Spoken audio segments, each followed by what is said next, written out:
I'm not fighting for Austria. I'm going back. Dude, you are not fighting anybody.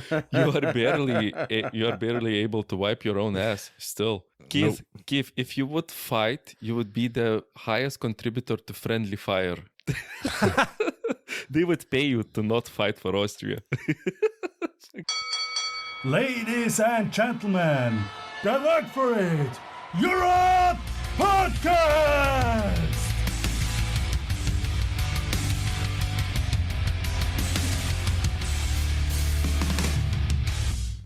Welcome, guys. Is it hot enough for everybody out there? When the stupid heat, when it gets so hot like this and you get flies in your workshop, it's horrible. Trying to work with the stupid flies all over your face. It's super hot in the office. I just opened all the roller doors, but it's still too warm in the office. It's like 30 degrees or something still. I turned my air conditioner on, and hopefully you guys can't hear it. I don't think you can, but I leave the doors open and the flies come in. So I got my my upgrade kit. I got the 75 millimeter wheel kit and the platen all hooked up to my grinder, and made a second platen 50 millimeter wide, so I can run some of my old belts and like run one without a backer on it. And now I just got to try and set up my surface grinder. That's the whole reason why I got it, is because I want to be able to surface grind wider materials, blocks, and blades if it's got any curve to it or something like that. So did you have the surface grinder before, or did you buy a new one? No, I had it before, so it's still only 50 millimeters wide, but I use magnetic blocks. Like I have these like milled out blocks, and you can just like screw G10 or any other kind of non-magnetic stuff to it, and then run it on the surface grinder. So if it's 50 millimeters wide and I center it, it shouldn't matter. The block will hang over the magnetic thing anyway, so I think it'll work. Is the surface grinder from Pavel? Yeah. I think he has a 75 millimeter version too. Yeah, I'm sure he does, but I can use the 50 for both of my platens and all of my belts. That's right. Yeah, so because I got all the other like small wheel attachment and all the extra stuff with the rotary platen and bigger wheels and stuff like that, but they're all for 50, so I just need to center everything again onto the 75 millimeter wheels, and it should be fine. Oh, right. The offset is different. Mm-hmm. Yeah, I'm getting ready for Griptech to show up. Hopefully they show up before I leave for the US, but we'll see. When are you leaving? July 9th, we're flying. Oh, so soon. Really soon. For how long? The last 3 weeks of July. That's what we do every year. So I have to make an announcement to put on my website so people know if they order during that time. I'll be shipping again like August 2nd or so. Oh no. Yeah, get your order in. I just did. And I would have ordered way more. Yep. It's all right. You still got time. Mm-hmm. Well, maybe you can ship something from USA, right? Yeah. I'll ship it. You still got to... will you be on the podcast through the 3 weeks? No, it's going to be you two and anybody but Ben Camone. Come on. Some help. you have no say in this. I think you should have Kurt Glatt do it. You have no say in this. We'll have every kinds of Benjamin Camone. We will have so much fun, Keith, when you're gone. Finally. You should get Matt to come and do an episode with the two of you while I'm gone. Yeah. But we have a guest, so it's like 5:30 in the morning where he is. It'll give you guys a clue. What else did you guys do this week so we can get him in here? Not much. A couple classes. Yeah, we had to prepare Damascus forging classes because we have a class starting tomorrow with 15 people. So we've been preparing Damascus billets and cleaning up the shop and servicing our knife makers' vices and the grinders and the power hammers and everything. So the only thing we've done is shop maintenance and preparing Damascus forging classes, basically. You got to do work on those vices every once in a while. Like what are you doing to them? Just cleaning them all up? Cleaning them, and there's this rubber between the stainless steel and the jaws, and we use them for gluing up hidden tanks and full tang knives, and so the rubber gets worn out, and I replaced the rubber on like 5 of these today, and we had to make some more because 15 people we only had like 10 vices, so I had to make some more, so that's why we I've been working on these devices. Yeah, so not much happened over here. What about Paulie? Well, I was working on some handles and mainly working on ironwood the whole day today and yesterday. You said too much already. Shh. It's a secret. Yeah, I know. But ironwood, it really tickles your nose. Even with the dust collection, it's like cinnamon. Not the most pleasant snots. But while I was working, I was re-listening our last show, actually checking the quality of it. But I must say but Balthazar, our sponsor, minihell.eu. So last episode, we talked with Balthazar about kilns, about different requirements for kilns, the mistakes that makers do when they try to build their first kilns. So I would highly suggest our listeners to go and listen to last episode if they are interested in kilns. And I think that Balthazar is just a great dude. We are on like similar wavelength of production and looking at business, and I really like how high of a numbers he's able to produce by being a one-man band, right? So go to minihell.eu, use WFI5 at checkout to save 5% and make Balthazar and us happy. And yeah, so I was listening to that, and Albert did a terrific job editing it. So thank you, Albert. You guys did a great job in asking questions, and Balthazar did a great job in answering them. So there wasn't that much work, to be honest. It was just filled with content, so it was an easy job for me. So it was all because of me and Balthazar. So thank you. Yes, basically because of you and Balthazar. That's what I wanted to say. Yeah, good job, Paulie. Yeah, thank you. and Ben Camon's questions, of course. Yeah, Ben did. The setback when Balthazar got sick, I almost lost the questions from Benjamin, but I finally found them. So, Benjamin, our temporary co-host sometimes, thank you for the great questions. And to everybody else who submitted questions. And to get this out of the way, we are looking for a new name for the podcast. So please send in your suggestions in DMs, Instagram. Did we get any suggestions so far? No, because we are recording the day that the last show aired. So yeah, but nobody suggested people anything. had like 24 hours to send in questions. Wait, I think we got like 2 suggestions for saying that the grind line is a great name. Yeah. Okay. Sure. Yeah, that's about it. Yeah. So please send in something if you have, and it needs to be, professional. Try to keep it professional. Yeah, I don't think we're going to get one professional answer to that question. Yeah, me neither. We'll see.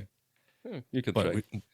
But we do have a professional that's waiting to get on the show with us. Me and Albert and Andy from Salzburg Messerschmied met him when we were in Atlanta a few weeks ago at Blade Show. We got Sausage Man Forge, Mr. Jamie Bishop. Welcome to the show. How you guys going? Welcome. Good morning to you. It's early. It is very early, but that's all right. I'm normally up at 5 when I'm off to teach classes, so this is almost Arvo shift at this point. Well, you should be fresh and sharp and ready to go then. You got a chance to get your coffee. I'm going to try. Yeah. So first time we met up with you, I've seen you a bunch on Instagram, and I think last year you hung out with one of the other co-hosts of the show from earlier with Matt Bicker and his dad, right? Yeah. Matt and Big Matt. Yeah. We called Jan Big Matt because it just worked. So he was pretty funny, but he's a top bloke. So I really appreciated spending time with those guys. Yeah, you got to do some forging down at Brian's shop, I think. Yeah, we're forging out spoon swages, I think, in the hundreds. In one of those ribbon forges that Brian does. They're an incredible piece of kit. It was really good just to see their whole setup and how they get stuff done. It's a credit to them, man. They're punching out loads of gear down there. It was just I'm amazed he keeps everything rust free because it was just pouring rain down there when we were there, and so everything's humid. And I live in a similar sort of climate where I'm just north of Sydney, and I can't stop everything from rusting all the time. So it's constant battle, but Brian seems to have it in check, so it's good. Yeah, it looks like in the videos that he pushes the forge outside the shop, so it was raining pretty hard in the background while you guys were making stuff there. Yeah, that forge is that hot. There was a halo. Excuse me. Yeah, there was a massive halo around it. So the rain's coming down and just bending around the forge because of the heat. But when you stand out there in front of the forge, you weren't lucky enough to be in that heat zone, which, again, you'd be a bit melty if you were. So, we made the most of it. But, yeah, very hospitable people. Great time, incredible kit. All the grinders and all the forges. It was brilliant.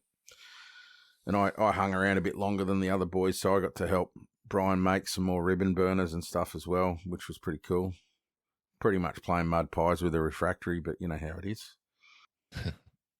And this year, I believe you had your own table, right? Well, I was on the Nordic Edge table, so yeah, technically, every second year, Bjorn, who started Nordic Edge, he heads back to Norway to see his family, and so I was there by myself this year, and so part of the deal is I get half the table for my stuff, and then I'm repping his stuff the rest of the time, which I sold 5 knives this year, which was pretty cool. Nothing high dollar, but I'm still selling knives at Blade Show, which is, it's one of those things you either sell out because everyone knows who you are, or you don't sell any at all, because there's so much to see there, and selling 5's pretty impressive as far as I'm concerned. But yeah, it'd be nice to sell a couple of $1,000 knife, but it's having random people turn up and buy your stuff is pretty rewarding at the end of the day. Yeah, how many knives did you bring with you? Would have only been 10, 12, something like that. I've got to. Mm-hmm. I've got to be realistic with the numbers because, again, I don't end up selling heaps. Therefore, I'm carting them around. And once you manage to get around Blade Show and get a bit of handle tearing, a bit of steel off Baker Forge and a few things like that, you end up having to pay excess baggage. So, it's nicer to sell a few more knives out of there. Yep, get a couple dollars in your pocket and help pay for the show. It gets expensive up there. Very, yeah. It's you got to learn a few tricks, like anything around the cob, or especially inside's just like they see you coming. It's double or triple what it is outside. So you just gotta pay attention and work with it, and that's why you see a lot of lads running around with coolers and that sort of thing. Makes sense.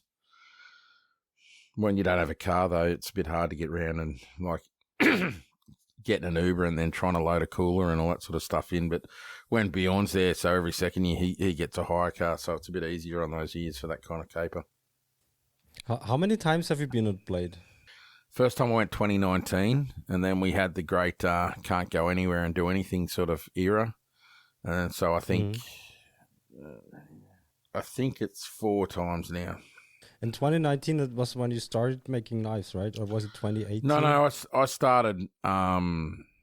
started blacksmithing 2017. Just doing a class at Everly Works in Sydney, and then I think I joined the Artist Blacksmiths Association pretty much just after that, and then.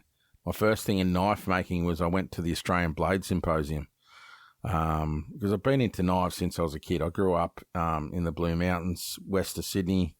There's lots of bush there, and so not that I knew it, but I pretty much run around the bush as a teenager like bloody John Rambo, stabbing things and chopping down trees and doing all that kind of stuff. Throwing my $26 Rambo knife at a tree and breaking it in half. Because it was a $26 Pakistani Rambo knife. You know how it is. Yeah. And I was I listened to a podcast the other day, and one of the guys said, I've still got mine. I'm like, holy shit. Must have never used it, you know. Like, as soon as you use those things, they're in pieces. But, Yeah.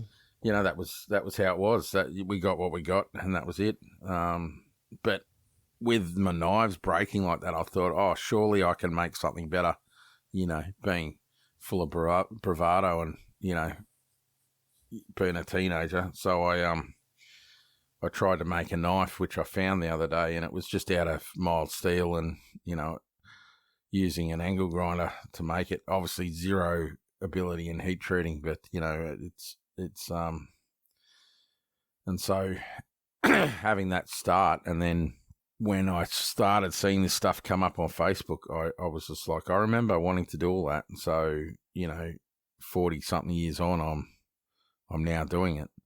And so it's just, you know, I think the big thing coming back to where I started with the knife making, with the symposium, the first thing that I ever experienced in knife making was a 90-minute talk from Kevin Cashin on 1084. And he was talking about pearlite and austenite and cementite and austenitic conversion and your, you know, martensite to austenite conversion and this, that, and the other. And I just sat there going, I'm as dumb as fuck. I don't know anything. Like, what the hell's all this shit? Yeah, that's, you know? when you realize you know nothing. Yeah.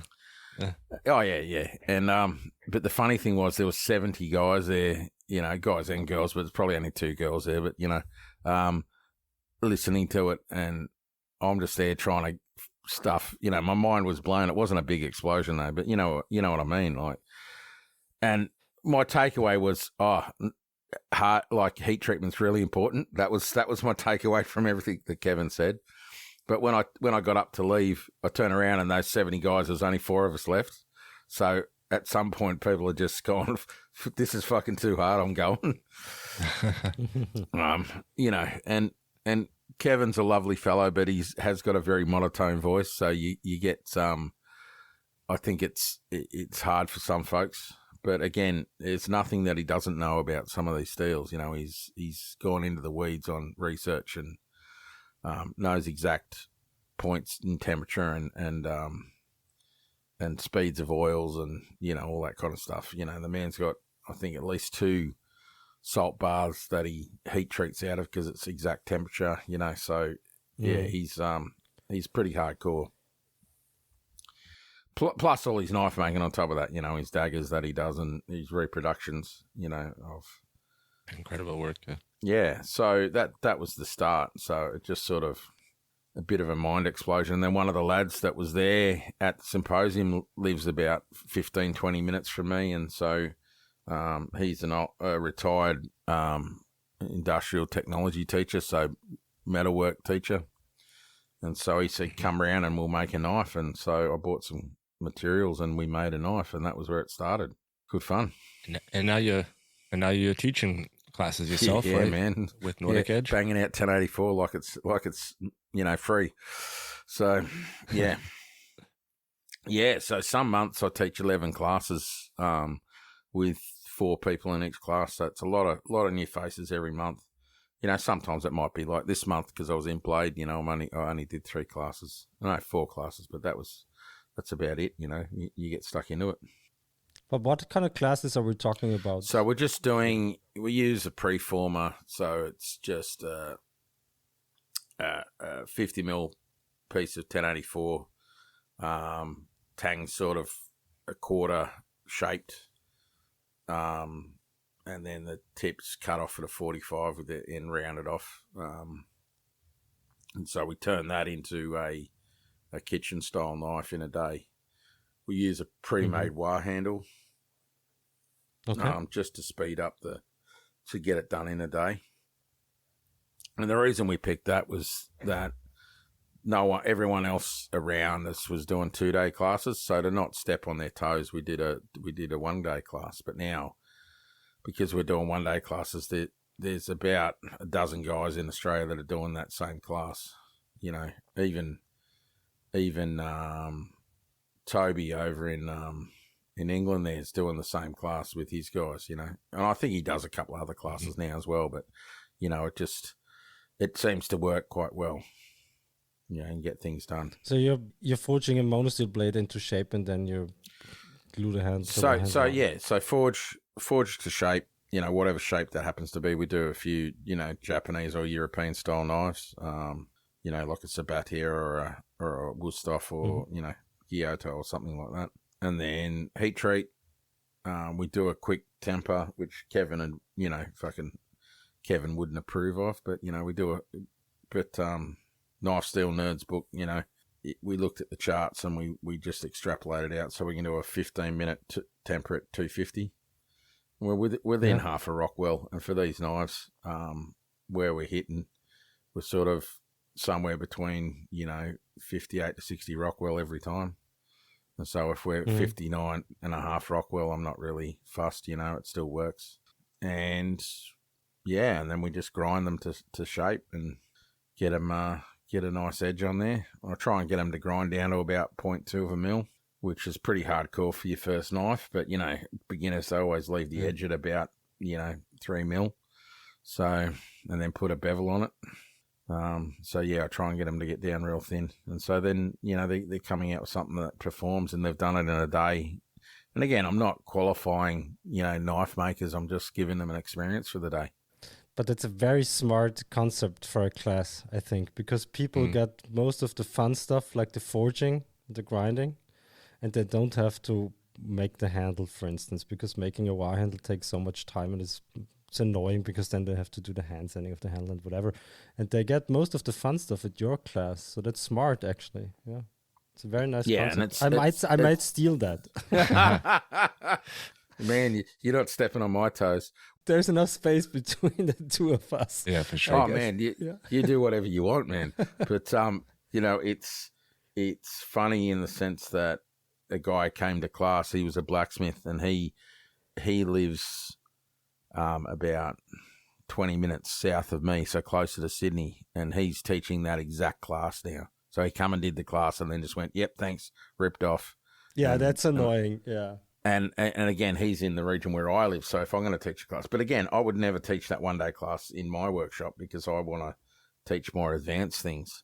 But I said to him, you do a different class and then I'll refer students to you that go, what can I do next? And he's like, nah, I like what I'm doing. And like, we sell him steel and stuff, you know, so Bjorn's just like, yeah, whatever, let him go. But I'm just like, dude, we could have a reciprocal relationship where if someone did your class that was different to ours, we'd refer people to you and you refer people to us. But at the moment, he teaches the exact same class. And I'm like, well, I'm not going to recommend someone go and do the same class with someone else. You can come back and do the same class with me, you know? Like, sure. Exactly. So, you know, anyway, that's people are going to do what they do. So, you know, I've got some ethics and morals, so I wouldn't do that. But, you know, he did, so whatever.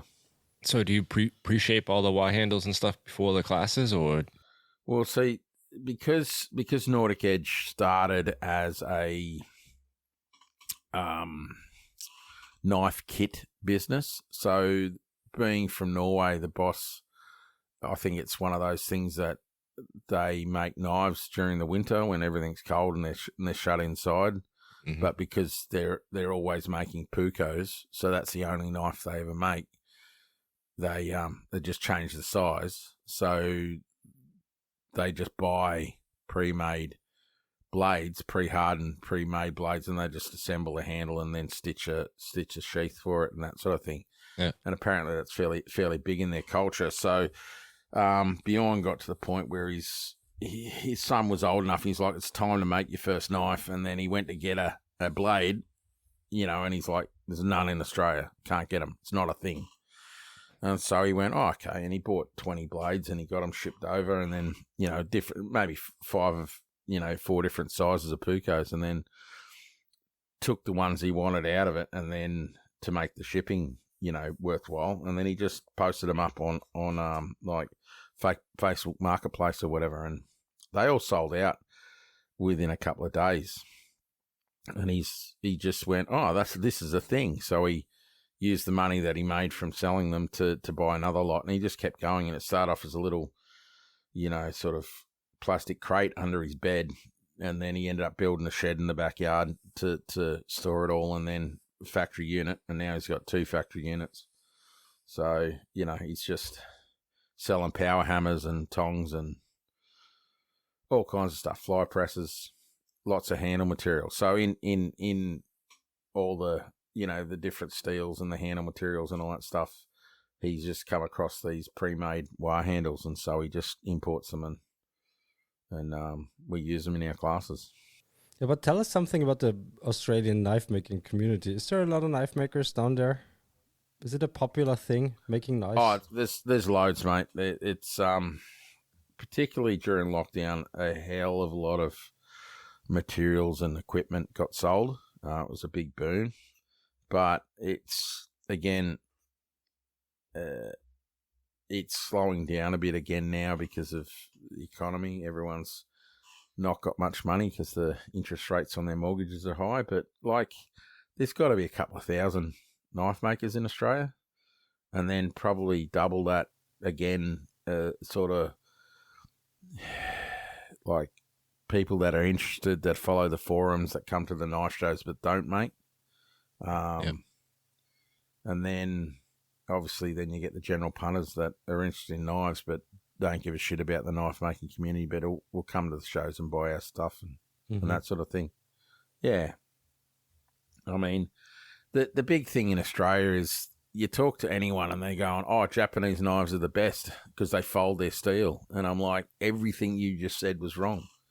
and they just go, well, what do you mean? I'm like, well, the shit that we as Westerners buy is just stainless, and it's never the high-end stainless, because it's like, oh, you bought a knife and it cost you $100 in Japan. That's going to be the shittiest steel. If you're buying $1,000 Japanese stainless knife, sure, you're going to get something incredible. But, yeah, it's just they must have the best marketing in the world, But, the Japanese, they're fastidious about their edge sharpness and all that sort of stuff. You ever been to a sashimi joint? The old mate sharpens his knife 2 or 3 times a day, just to get the results. So they love it. But, yeah, it's just Australia-wide, we're just like, oh, yeah, Japanese knives are the best. And I'm like, who do you think sells the high-end knives to Japan? It's like it's fucking we do, But, I've got at least 3 mates that sell exclusively into Japan, and everything's $1,000 Oz plus, and but as soon as they make a knife, it's gone, it's sold, and they love it because there's such high demand for it. But yeah, it's interesting to say the least. But I mean, we've got Everleigh Works, which is the largest Victorian era, as in Queen Victoria era, blacksmith shop in the Southern Hemisphere. Still operating, has been since the 1800s. I think Hereford's the only one that's bigger and has been going longer, but that's in England. Then we've got Tharwa Valley Forge. It's probably the largest school, because Everleigh works as a school, but it also does major blacksmith projects as well, and they teach knife making there. But Tharwa's probably the biggest knife making school in Australia. It's a knife making school that also does blacksmithing, but you know what I mean. It's that way orientated. And then I think the next biggest one's Waterside down in Victoria, south of me, like 10 hours drive south, which I teach at occasionally as well. And they're a coke forge blacksmith shop that I teach knife making in. So teaching in coke forges for knives is is pretty hectic. Yeah. Getting burnt blades and shit like that. So you got to have a bit of contingency for that. And then I think up north in Queensland we got QMAC, which is a collective. It's running an old heritage village. They've sort of got some historic stuff there. But the boys have got a corner up there where they run a forge and teach classes and do stuff like that. And then there's a smattering of smaller shops like ours, and a few other guys. But there's got to be dozens and dozens of those where it's 1 or 2 students, up to 4 students sort of thing, and come and have a bash and have a play sort of thing. you know. And I mean, and going back to the blacksmithing stuff, there's a guy that's just south of me, but north of Sydney. He's got a heavy industrial blacksmith shop, and he's been buying up all the power hammers. So, you know, and I'm pretty sure he's just storing them in a paddock so no one else can get them. So, yeah, it's a bit. But I mean, a couple of the ones he bought was a 40 weight clear space Massey. The thing's as tall as a 4-story building. Yeah. You know, just big. And he's got like 2 or 3 of those. Mm-hmm. You know, yeah. How do you even move something like that? Oh, cranes and big trucks, man. Yeah, it's not for the lighthearted. For a minute, I thought you were talking about Albie and Andy. I mean, collecting power hammers. Yeah, well, I was speaking to him at Blade Show about my power hammer, and we thought we'd come up with a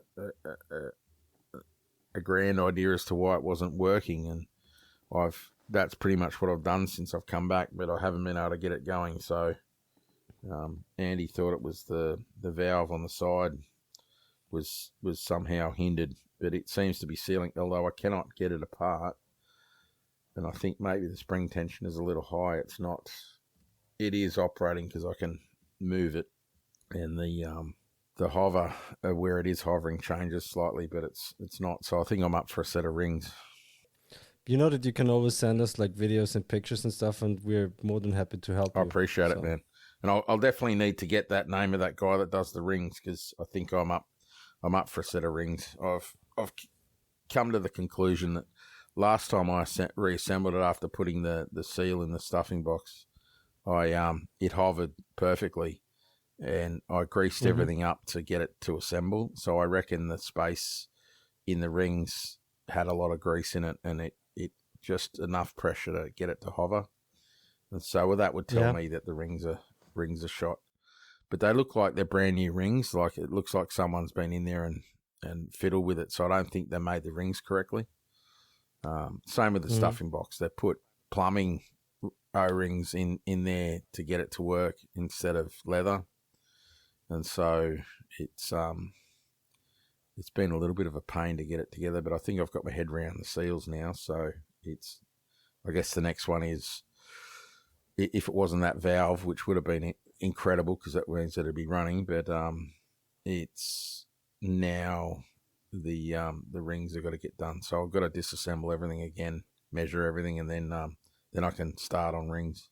I mean, that's a consumable, right? Rings on a power hammer. So piston rings, we usually change them with every power hammer we buy. Yeah, for sure. And I haven't done that. You know, it's the thing was, when I got it, it was hovering a little bit, and then it wasn't, then it was, you know, and then started chasing down the road, and Mark Krause gave me a bit of advice, and I just kept thinking, oh, it's got to be the seal.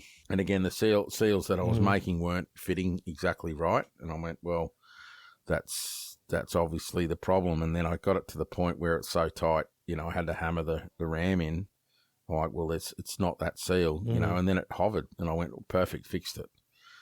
And then next day it didn't. So obviously the grease had, you know, pushed out of wherever it was. Yeah. And anyway, I'm hoping that's what the problem is. Otherwise I've got some problems. So, anyway, that's how it goes. Power hammers. If I had one running, it'd be awesome, because I'd be able to get so much more stuff done. But you also teach classes at your shop, right? No, I haven't done that. So eventually I will.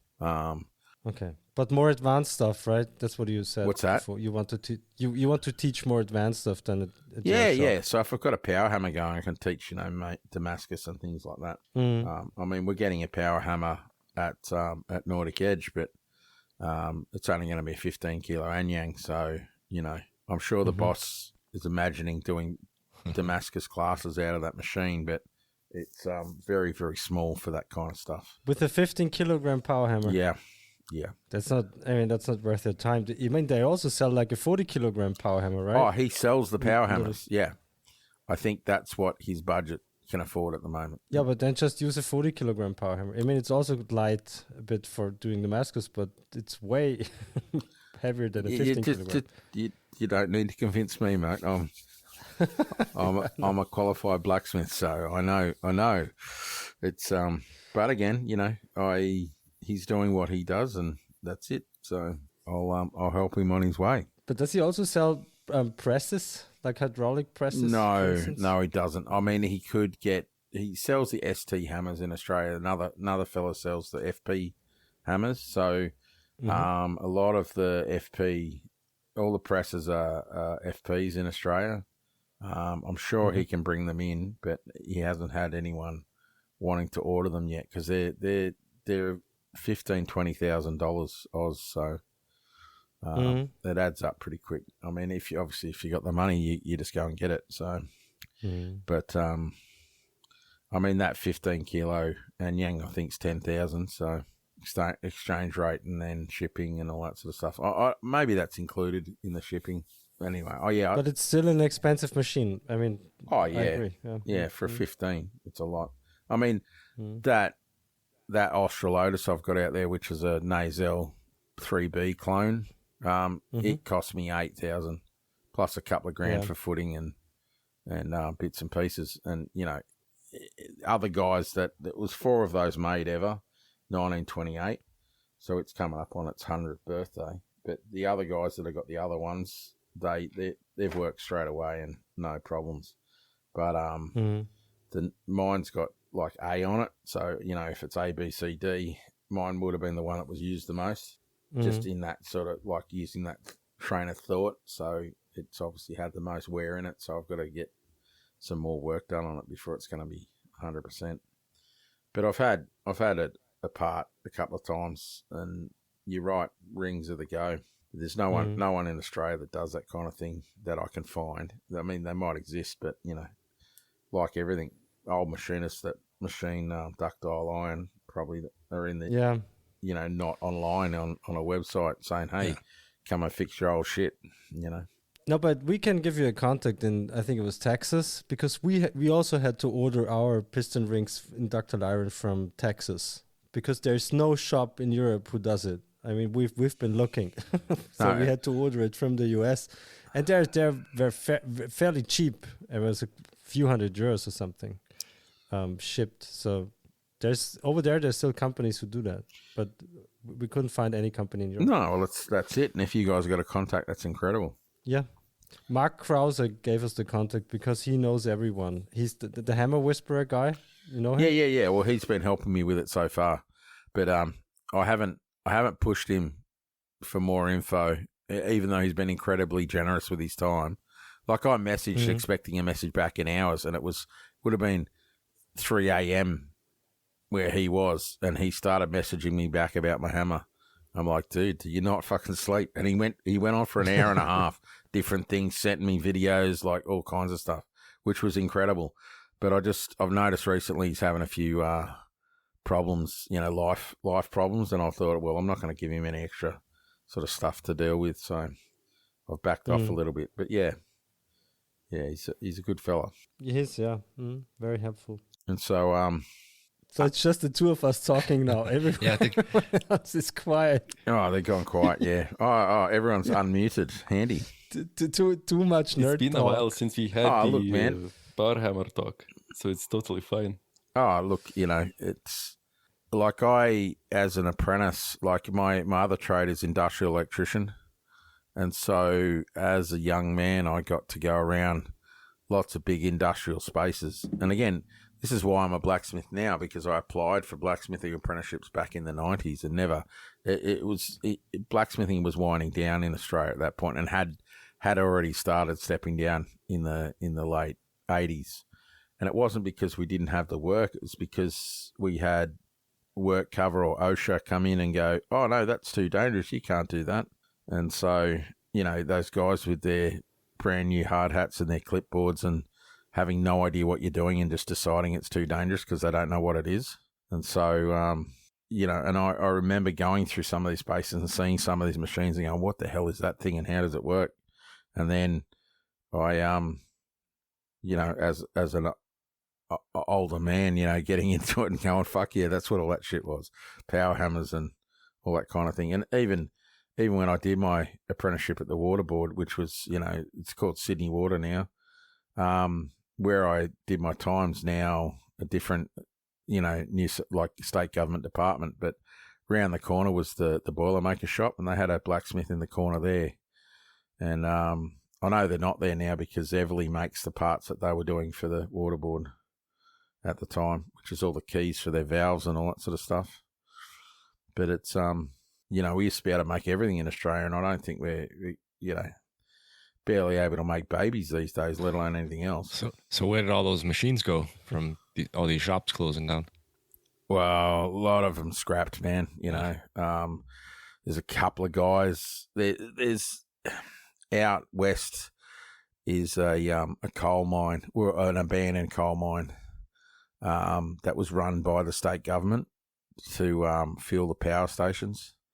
And in the paddock around, there's an old blacksmith shop there that we go to once a year and work in. And it's adjacent to it. There's a half a dozen old steam hammers sitting in the paddock, just rusting away. There's another fella that I know. He's just east of Canberra, and he's got a dozen power hammers sitting in his yard, again in different states, rusting away. I mean, he's got a 700 weight Massey clear space that he runs. He's got a 1000 weight in pieces in his shed, but again, it's dirt floor, so I can't imagine how much shit is in that hammer because it's open and exposed. Yeah. That's he's also got a 200 weight Massey in the corner of his shed, but again, I don't know whether the foundation is. Last time I saw him, the foundation was getting done. But he's the kind of guy that goes to the auto store, buys some vice grips to be able to vice grip cables onto his battery so then he can start his generator to start his bigger generator to, you know what I mean? Instead of just buying battery terminals and fixing the fucking problem. Just, out of control. But yeah, this guy's got dozens of power hammers. And again, he was an industrial blacksmith when all this stuff started tapering off, and so he went to all the auctions where the guys standing next to him were just scrappers, so they just want to pay scrap price for the machine, and so he'd get them all for scrap price and then transport them to his property. But again, they've just been sitting out in the weather, no protection, so anything that's needed to be lubricated is now rusted up and seized, and maybe the internals are all right, but again, like anything, if enough effort, you can rebuild stuff. So out here in Austria, we have a lot of rivers and like runoffs from mountains and stuff like that. So for my day job, fixing heaters and air conditioners and stuff, sometimes we run into houses that have like water mills on the property, and you see some of the original power hammers. It's like a really long like wooden log with a hammer on it, like a camshaft kind of, and the water wheel turns the camshaft and drops the hammer. I've seen one of those. Yeah, they're absolutely incredible, aren't they? I can only imagine like some of these are in like basements, sand floor basements, like in the house next to this water wheel. So it must like shake the whole house when those things are slamming. Yeah, it's like I think it's called a tilt hammer, isn't it? Yeah, I believe that's the name. Yeah, I think tilt or trip or something like that. Trip hammer, maybe. Yeah. Oh, whatever. Like how awesome. Yeah. Like I was having an argument with a guy. I posted a video up, and he goes, "That's cheating using a power hammer," and I'm like, like what the fuck? And then they're like, I'm like, well, how old do you think power hammers are? And our mate said to me, like 1700s, 1800s, and I'm like, try 800 BC, mate. We found iron sort of 900 BC, and within 100 years, we've invented a power hammer to work it. And I mean, it wasn't the Europeans, it was the Chinese, but still. And the old mate's gone, well, they didn't have hydraulics back then. And I'm like, yeah, they did. It's called fucking water wheels, mate. Like, what do you reckon? Like, how we've done stuff for a million years, wind power and water power, like, it's easy. And again, but what does that even mean? It's cheating. Exactly. But you know these fucking neckbeards in their mum's basement that know everything about everything because they saw a History Channel fucking thing on it. That's not real Damascus because it wasn't grown in the region of Damascus. Okay, but so was his point that everything has to be forged by hand then? Exactly. Yeah, because that's real forging. Okay. That's not cheating. Yeah, good luck making a 200-layer Damascus by hand then. Yeah, so exactly. Be my guest. And everything's got to be folded because that's how the Japanese do it. Okay. That's that folded steel that you're making there. And I'm like, no. And they don't. It breaks their brain when you don't agree with them. Because they knew something and then you contradicted them. It just breaks them. But anyway, it's human nature, mate. People get really excited when they think they know what you're doing. And when you say, no, that's not what I'm doing, then they get all pissy at you that you're doing it wrong. It's funny. I find it hilarious. Do you ever run into people like that in the class when you're teaching and stuff? Or every now and again, yeah. They just the big one is, and it's just again, it's marketing and ignorance. It's like we're forging this to make it stronger, and I'm like, no. Yeah. And they're like, but don't we fold it to make it stronger? And I'm like, you're combining two separate entities. One is a bloomery steel, which needs to be folded to get the impurities out. And the other one is just being folded by the mill and rolled out into a bar. And therefore it's already forged and done. You don't have to get the impurities out because it's done. So they're combining different things in because they don't understand into one thing and going, oh, that must be how it is.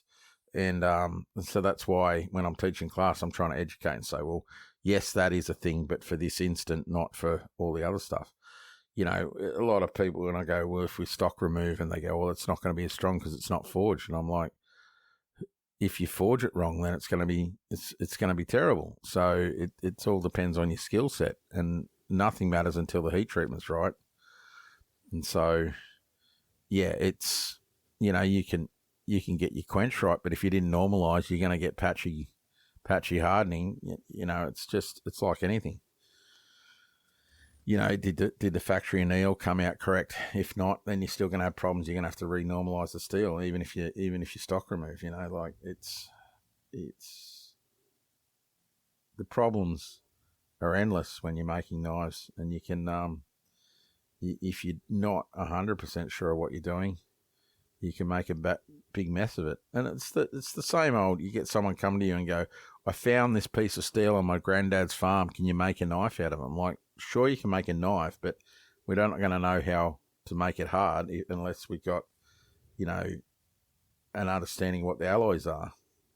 And, for something sentimental, and you pay $50 to get it spectroed and find out what's in it, it's fine. But, if you're coming up every day, like as a society, we're taught to recycle. And so people want to recycle this steel into something useful. And it's like, not all steels are created equal. I mean, you can only lick it so much before you can't taste what's in it anymore. It's not an exact, it is an exact science, but it's not a visual science. You can't look at it and go, that's the alloy.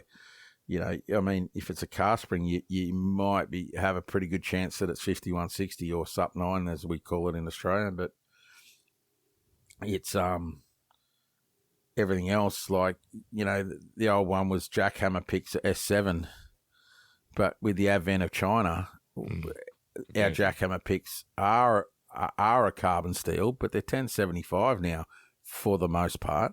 But I'm sure the really cheap ones aren't even that good, And the S7 was high wear steel, high carbon, high wear, but now with it being 1075, they wear out a lot quicker, which is wonderful for the Chinese because they're cheaper to buy for us, and then they wear out quicker, so they sell more of them, But it's not a low carbon steel, but it's still not as hard wearing as it could be, and as it was back in the day. I think S7 is like Hardox for us, I think.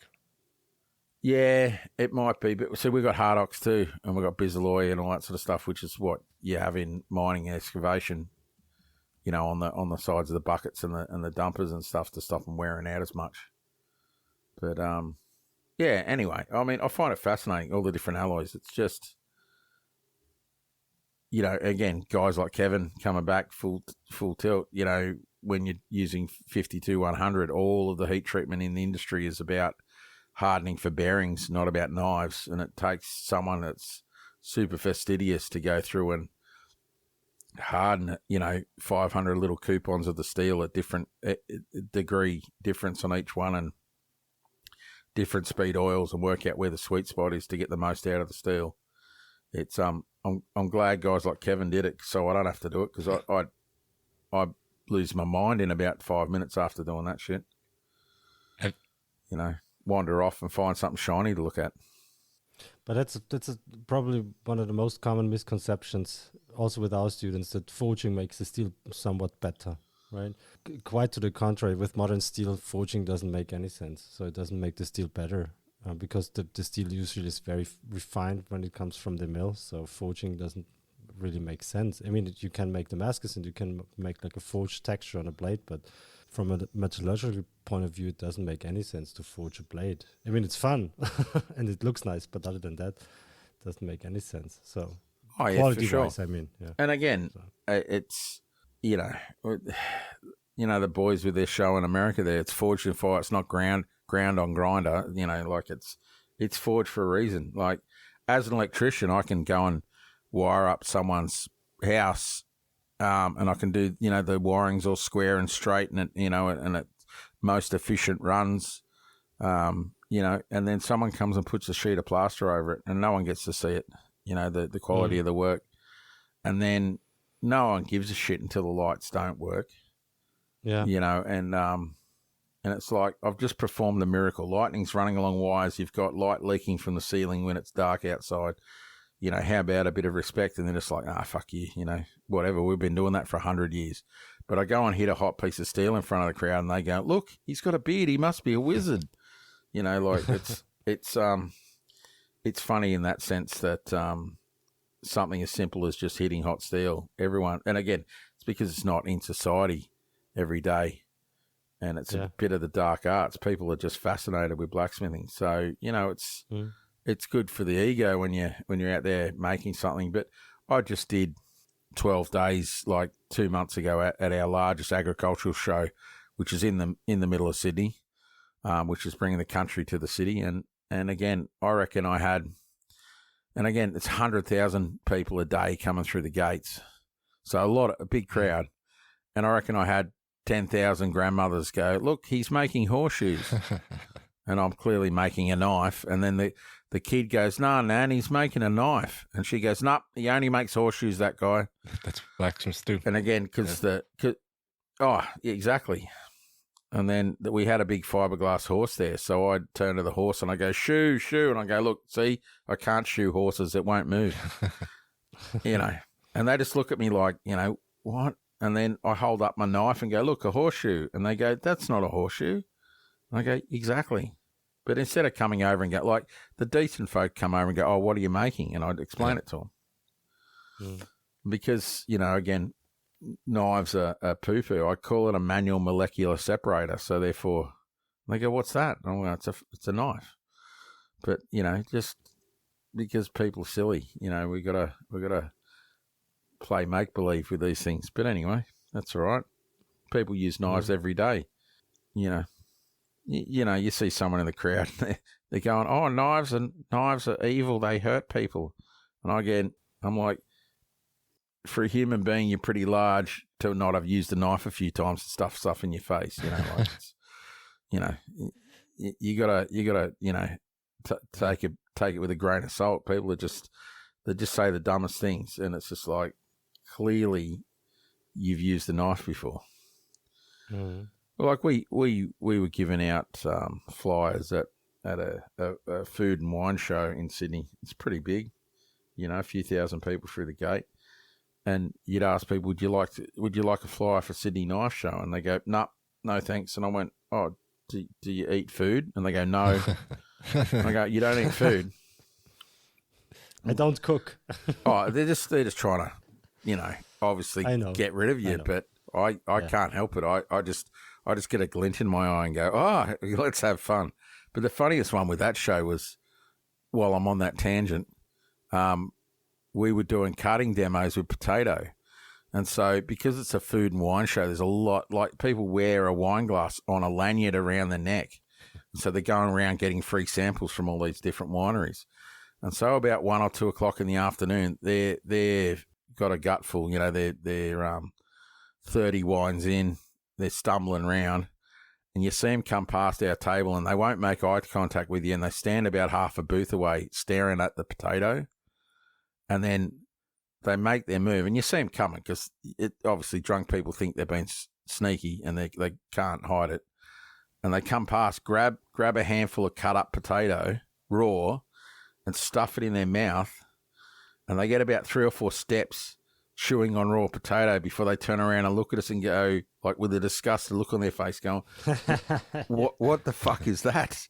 And it's just like, because they thought they were cooked or what? Free samples, right? They think it's free samples because everyone else has got free samples, and it's just like, and it's just the look on their face, like, who the fuck would put that out for someone to eat? Like It's you guys did something wrong. It's not for you to eat, you dickhead.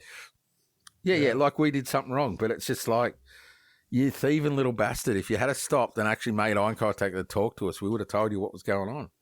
But yeah, just the stupidest shit, man. People are funny, man. But do knives have such a bad reputation in Australia, or why is that? It's the media, mate. It's the media everywhere. Like in England, everyone's like, "Oh, knives kill people." It's like, no, people kill people, you know. But is there so many knife crimes or knife-related crimes in Australia, or why is that a thing over there? Well, I don't know about statistics, but we had about 18 months ago, like, when there's people that stab each other in the poor areas, no one cares. It's not on the news. But they had a guy go into Bondi Junction, Westfields, which is a big shopping centre in the richest part of Sydney. And he stabbed I think 3 people died and a couple more injured. And this guy was clearly mentally ill. He was off his meds. And again, he was using a cheap Pakistani import knife. And when this happened, everyone was up in arms, and it's like how terrible and blah, blah, blah. And again, it was a horrible thing. We just happened to be having Queensland Knife Show the same weekend. So the guy that organises the shows, he was having Queensland radio jocks calling him up, saying, "How dare you have, there's been this stabbing and you guys are peddling weapons that guys will use in murders." And that's how it went down, when it's like, of every knife interaction that everyone has every day, worldwide, there's got to be trillions of knife interactions with people. Someone's picking up a knife and cutting something and, doing whatever with it. There's trillions of those happens every day. A very, very, very small percentage of that is causing harm to someone else with a knife. But that's all the media focuses on. Okay. And it's funny. It's like the Instagram. You can't be seen with a knife. You can't be holding it. It's got to be like TikTok's the same. You can't be holding a knife. And so people try and come up with ways to get around that algorithm that just sees a knife and goes danger. And a lot of it is, prepare a meal with it. So therefore it's in the context of a knife being used. It's the same old adage. But the other thing that's been happening lately is there's a certain group of youth that are not from Australia, or their parents, like they might have been born here, but their parents are refugees. They're living in a certain corner of Melbourne, and their favourite game is to go and harass everyone with machetes. And so the government down there decided to ban machetes in September, and then a whole pile more machete attacks happened. So they said, okay, instant ban on machetes. And then a couple more attacks happened, and then they went, okay, no knives over 200 mil are going to be allowed illegal anymore. So that made just about every homeowner in Victoria a criminal, because they've all got knives that are bigger than that in their kitchens. And the machete attacks kept happening. And so they keep getting these guys, they give them a slap on the wrist, and then they release them out because they're all under 18. And so instead of fixing the problem, they're just, again, they don't want to seem to be racist because they're all of an ethnic background, And so, yeah, the streets are no longer safe in that corner of Melbourne because of these guys, but they're not. They're the victims of their situation, not the perpetrators of crime, and that's how it's being treated. Yeah. Anyway, fun times. We have some pretty relaxed laws in Austria, and some of the bigger cities like Vienna have like bans, areas where knives are banned. And when you read about somebody getting stabbed, it's like most of the time in those areas where the knives are already banned. And the rest of Austria is, you can walk around the street and there's there's no problem, like not as much problems with crimes like that. Well, we've already got knife laws in the country. You know, certain styles of knives are banned in certain states. Most automatics or butterfly knives are already banned. And anything that's quick operated. But I mean, even our emergency services, they try to get rid of knives like folding knives that you could open with a thumb, like thumb knob or whatever, or, you know, flick it and it opens. But the emergency services guys, like the rescue guys and that, saying, well, if someone's down a cliff, they're tangled in maybe an abseil rope, we need to be able to cut them away. We need to be able to hang on to them, rig them up, and then cut away with one hand. You need the knife to be operated with one hand. Why are you banning our knives that we need? And this is the police telling the police that you can't ban it. You know, the police rescue guys telling the general duties guys, you know. So, and again, knives are, if you're on the street, you're in your clubbing clothes, you're going to a nightclub and you got a knife in your pocket and they found that you had that, you'd be in trouble. You get it confiscated, you might get a charge. If you're on your way to work and you've got a knife in your tool bag and it's like, I'm going on a construction job, I'm use that for my work, then there is zero reason why they should harass you about that, because it's in context. Like a chef taking his knife roll on the train. Yeah. He's going to work where he uses knives. That should be zero problem. If the chef's on the train stabbing hoodlums that's another story, with his kitchen knives, then that's another story, yeah. But, you know, so we've already got those laws in place, but these knee-jerk reactions to try and say, oh, look, we're a competent government, we're actually doing something, when the criminals aren't going to listen to those laws because they're not following the laws as it is. So it's only hurting law-abiding citizens. You know, it's crazy. But again, we could talk politics all day and we're never going to fix it because they're all fucking corrupt and crazy. So anyway, that's it. Life as it goes on. So we just need to work within those parameters as Australian knife makers and get our product to market without, you know, causing any upset or law breakages or whatever it happens to be. That's why I enjoy going to Blade Show, because those guys are crazy. They got everything. So yes, any kind of knife you can think of is there. Exactly. It's good fun, you know.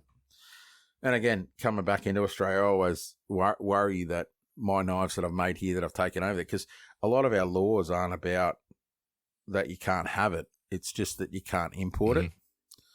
That's how they get around some of the laws. They have an import ban, and then the knife that I've legally made here, I can legally own here, but I take it out of the country and bring it back, and then they're like, "Oh, you're not allowed to import that," and I'm like, "It's my fucking knife. I made it in Australia," and I've said that to a guy once, like we've got to declare organics, so when I have timber or antler or anything like that coming back in, I've got to declare it. And at customs, oh, it might have been border security, because we've got two separate ones. One's for passport control and the other one's for the gear coming in. But anyway, I'm lined up. I told old mate what I had, and he said, "Yeah, no worries.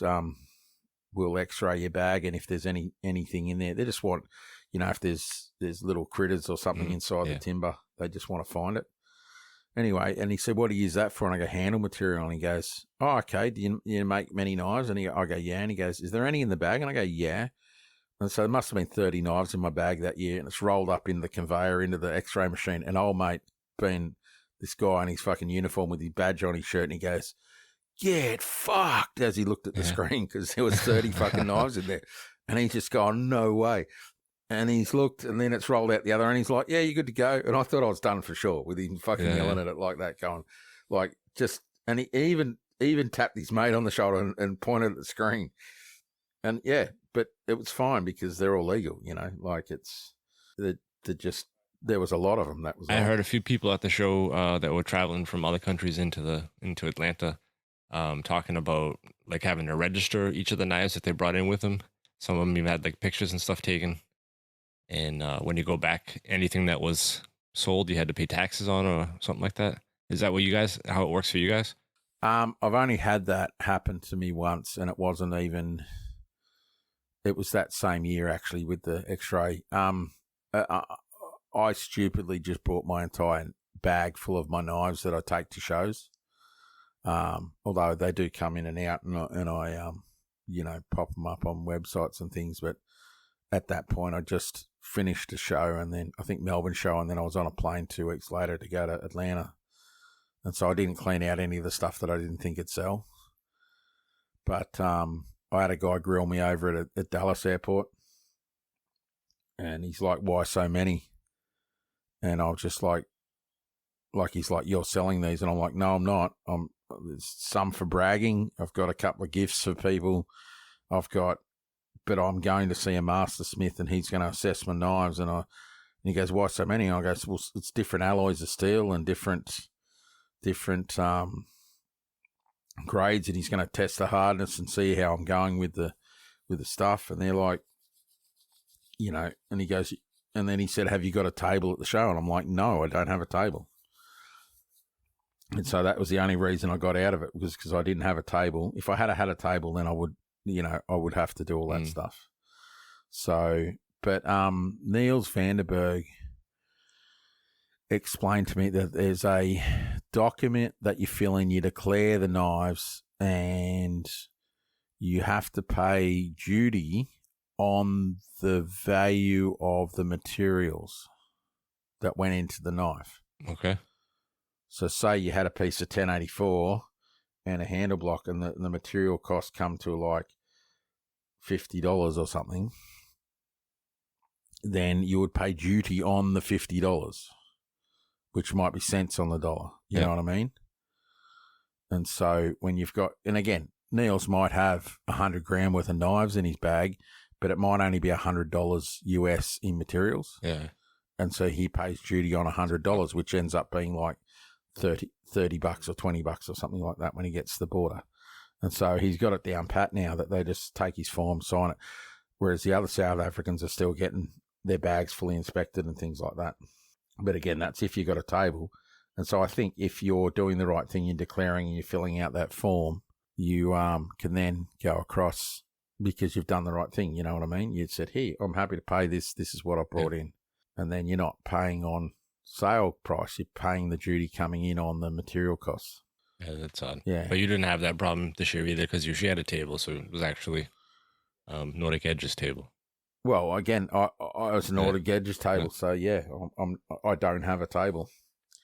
And again, they didn't even ask me, mate. Like 2 years ago, again, it was like 10,000 people a day were walking across the southern border, and I get to the airport and I look at them and they go, "You got any tobacco?" And I went, "No." And they went, "Okay, see you later." That was it. This year it was a few more questions, but it wasn't much harder than that to get across. So, but I guess that's LA when they've got 100,000 people standing in line, and there's 8 of them there trying to do, border control. It's they don't I guess they don't search as thoroughly. Try and make it as efficient as possible. Yeah, I went through with my arm in a brace, and they had the scans where you have to put your arms up. And I just told the guy, I'm like, "I can't pick my right arm. I can't pick it up straight." And he's like, "All right, come around here." And they just like check your fingers for gunpowder. They're looking for the gunpowder. That was it, and let me go through. So, I mean, it's just luck of the draw, I guess. It's funny in Australia, because I've got a beard. I used to get randomly selected 100% of the time for bomb detection, but now it's they got in trouble for doing that. So now it's the when you walk through the metal detector, it'll just throw a fucking red light, and if you get the red light, you get bomb ticked. But so now my randomly 100% selection has now gone down to about 15%, which is probably average, Yeah, Albert actually went. Fun times traveling. Albert actually went through the airport with a pocket knife in his backpack when we went to Blade Show this year. Yeah, wow. Yeah, I forgot. It was not. I didn't do that on purpose, obviously, but I forgot. Yeah, which was very embarrassing, by the way, because the backpack came like back 2 or 3 times because I forgot that I had it in there. Yeah. Yeah, it's unfortunate. Like my missus had it one time. Her and her brother had the same backpack, and they were traveling to the sister-in-law's place, in another state.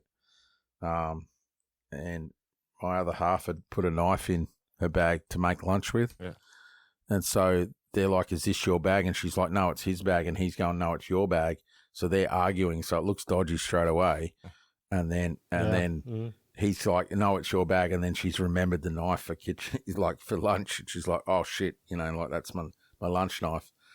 And so she ended up losing that. It was just a heap of shit knife anyway, so it was fine. But yeah, it's just funny that you get in those situations where it looks fucking dodgy as fuck when it's just an honest mistake.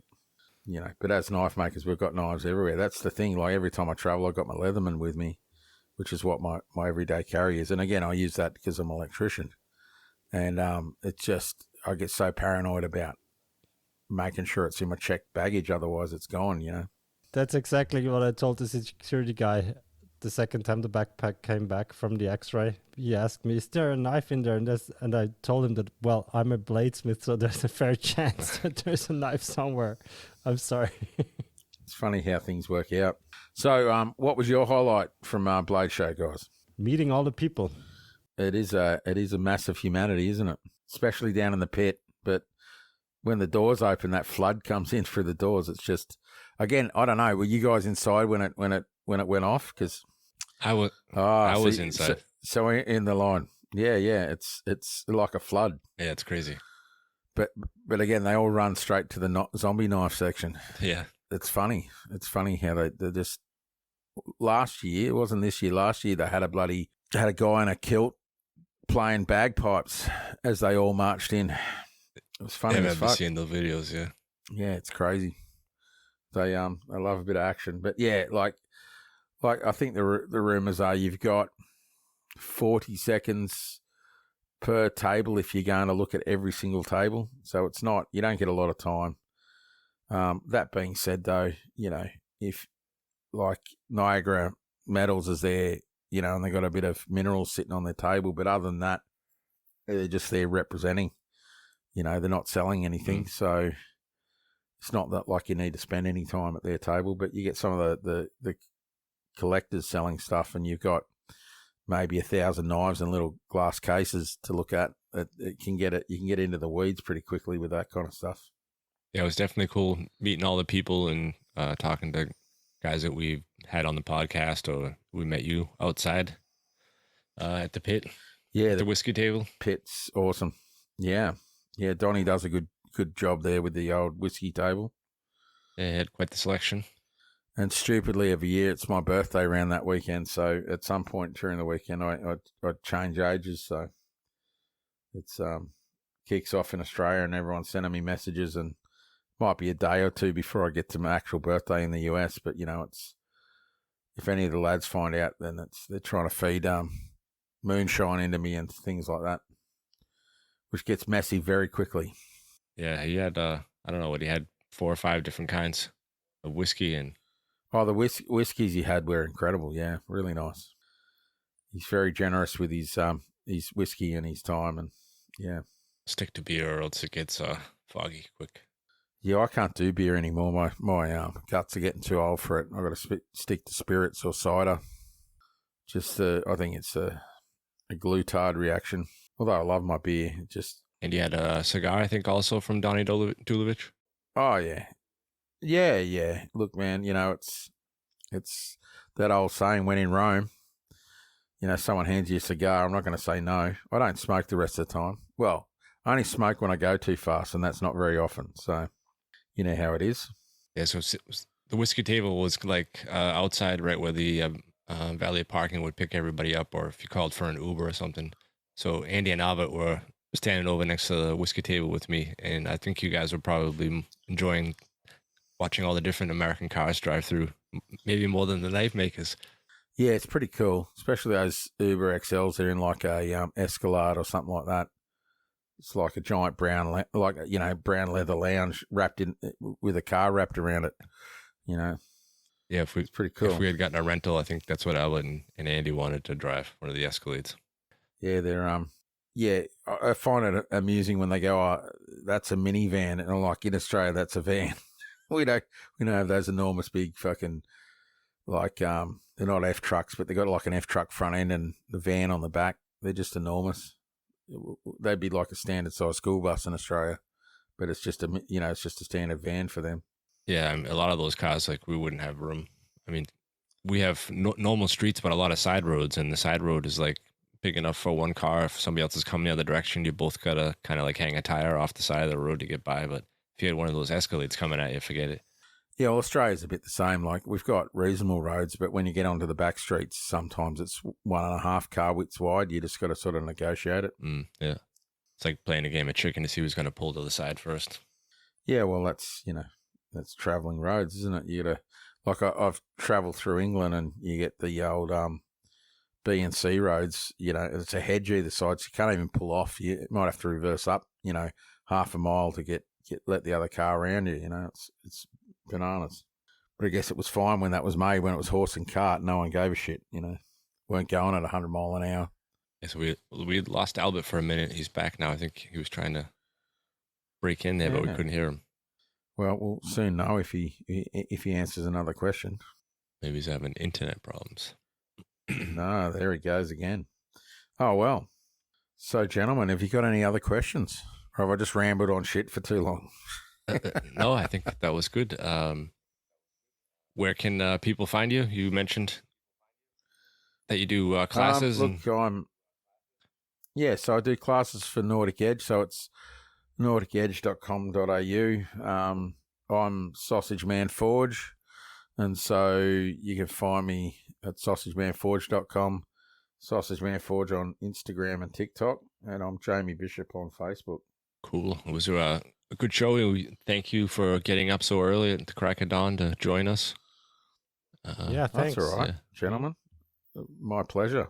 And it was great seeing you at Blade Show. Hopefully we can meet up again there next year. Yeah, no problem. And I'll definitely take Albert up on that.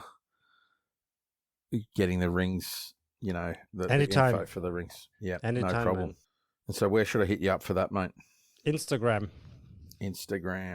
Yeah, it's Salzburger Messerschmitt. I think it's called Salzburg Forge now because we changed our name. Yeah, but I think you're following him already. Just shoot him the link. Yeah. Yeah. I know we followed at Blade Show. I just wanting to get the most efficient way, so I'm not fucking around because I fuck around a lot too much already. No, Instagram is perfect. Yeah. Okay, brilliant. All right, brilliant. Well, thank you so much for having me on, gentlemen. I really appreciate it. Yeah, anytime. Thanks again, and we'll talk to the well rest again. of you guys. If you need a fill in at any time, let me know. I'm happy to talk shit for a while. Sure. Yeah, Albert will love it. The audio sounds really good. It's going to be easy editing. Yeah, the audio is perfect. Amazing.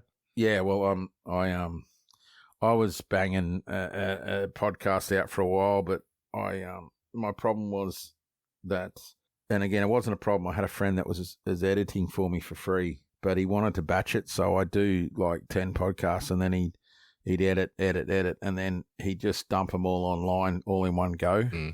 And I was just like, it just was doing my head in because I just wanted to trickle them out, one a month or one every, couple of weeks. Yeah. And so, but again, I'm amazed I got this working today by myself because I'm a computer cripple, I'm just, anything that happens with a computer, like I do an update, the icon moves across the screen and I can't find it. And I just want to smash the thing with a hammer because I'm like, it was just right there. And now it's not, you know what I mean? Yeah. And so, I either need to be better or I just need to go and forge more because that's where my skill set lies, not doing computers. And that's where I was at with my electrical. I got to that point where I needed to do more paperwork on the computer, and it just drove me bananas. So I don't do that anymore. And that's that. But anyway, thank you, gentlemen. Yeah. Appreciate it. Thank you. Thank you. All right, we'll talk to you guys next week. Bye for now. Yep. Bye-bye. Bye-bye. See ya.